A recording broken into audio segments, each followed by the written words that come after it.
Μετά την έκρηξη ενός από τους δορυφόρους Starlink και την αποφυγή σύγκρουσης ενός άλλου με κινεζικό δορυφόρο, η SpaceX ανακοίνωσε ότι θα μειώσει το ύψος της τροχιάς χιλιάδων δορυφόρων Starlink για να αυξήσει την ασφάλεια.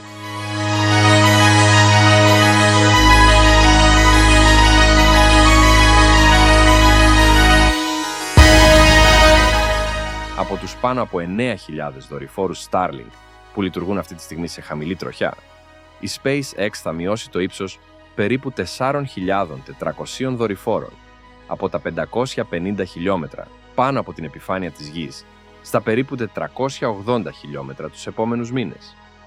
Αυτό διασφαλίζει ότι οι δορυφόροι της εταιρείας θα απομακρύνονται ταχύτερα όταν κάτι πάει στραβά ή όταν φτάσουν στο τέλος της ζωής τους και επίσης μειώνει την πιθανότητα σύγκρουσης.